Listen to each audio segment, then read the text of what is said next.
اعوذ باللہ من الشیطان الرجیم بسم اللہ الرحمن الرحیم الحمد للہ رب العالمین وصلی اللہ علی محمد وآلہ الطاہرین اللہم صل علی محمد وآل محمد السلام علیکم ورحمۃ اللہ وبرکاتہ۔ وعلیکم السلام ورحمۃ اللہ وبرکاتہ۔ وعلیکم السلام خیریت سے ورحمۃ آپ سب اللہ لوگ ٹھیک ہیں؟ الحمدللہ بخیر۔ جی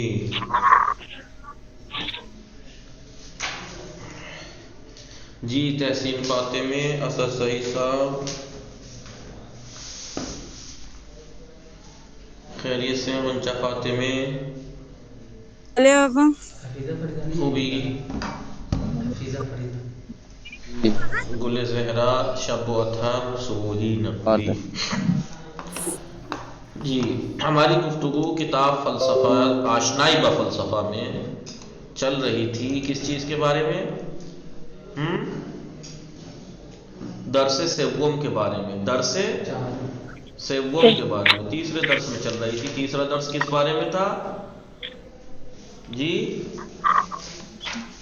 تیسرا درس تھا علوم میں روش، جی روش مطالعہ، روش مطالعہ، مطالعے کی روش، تحقیق کی روش۔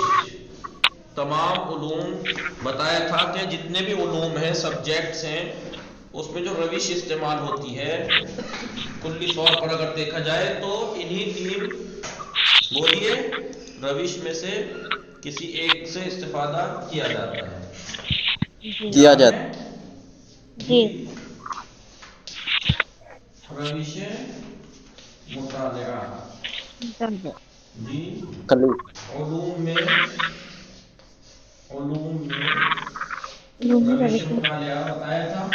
یا تو کچھ سبجیکٹس یا علوم ایسے ہیں کہ جن میں جو پڑھنے کا، انہیں سیکھنے کا یا انہیں حاصل کرنے کا، ان کا علم حاصل کرنے کا جو روش اور طریقہ ہے وہ کیا ہے؟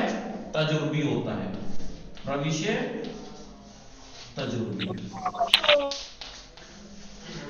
جی جی تو کچھ سبجیکٹ اور علم ایسے ہیں جن کو جب ہم سیکھتے ہیں تو کس راستے سے سیکھتے ہیں، کس طریقے سے سیکھتے ہیں جی؟ ہاں وہ پریکٹیکلی ہوتے ہیں، وہ پریکٹیکل سے سیکھتے ہیں۔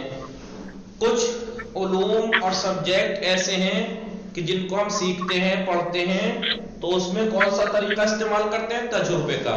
مثال کے طور پر یہ کیسے پتہ لگایا گیا، اس بات کا علم ہم لوگوں کو کیسے حاصل ہوا کہ زمین کے اندر میگنیٹ خاصیت پائی جاتی ہے، کشش پائی جاتی ہے؟ کیسے؟ عقل لگائی؟ نہیں۔ کہیں لکھت روپ میں تھا؟ نہیں۔ نیوٹن نے سیب کے پیڑ کے نیچے لیٹا تھا، جی سیب گرا، پیڑ سے ٹوٹ کے وہ نیچے گرا، اس نے سوچا کہ یہ پیڑ سے سیب گرا تو زمین کی طرف کیوں گرا؟ اس نے تجربہ کرنا شروع کیا۔ یا مثال کے طور پر پانی جب ہم آگ پہ رکھتے ہیں تو 100 ڈگری جب وہ کھول جاتا ہے، 100 ڈگری ٹمپریچر اس کا جب ہو جاتا ہے تو ابلنے لگتا ہے۔ کیا ہونے لگتا ہے؟ ابلتا ہے۔ یہ کیسے پتہ لگایا؟ یہ علم آپ کو کیسے حاصل ہوا؟ عقل سے یا کسی نے لکھ کے دیا آپ کو کہ ہاں جی لکھنے سے؟ نہیں، تجربہ کیا اس میں۔ کیا کیا؟ تجربے کے ذریعے سے حاصل ہوا۔ اور ایسے بہت سے علوم، کچھ علوم ایسے ہیں جس میں تجربے کام نہیں آتا ہے، جی مثال کے طور پر مثال دی تھی جیسے کہ جنگ احد میں مسلمان ہار گئے تھے، یاد ہے جی؟ جنگ احد میں مسلمان شکست کھا گئے، کس سے؟ کفار سے۔ کیسے شکست کھائی؟ وجہ کیا تھی؟ کیا وجہ تھی جنگ احد میں مسلمان کو ہارنے کی؟ کہ انہوں نے رسول کے فرمان کی، رسول اکرم کے فرمان کے حکم سے مخالفت کی، سر پیچھی کی، ان کی بات نہیں مانی۔ تو اس میں تجربے سے پتہ لگا اس بات کا علم جنگ احد میں مسلمانوں کے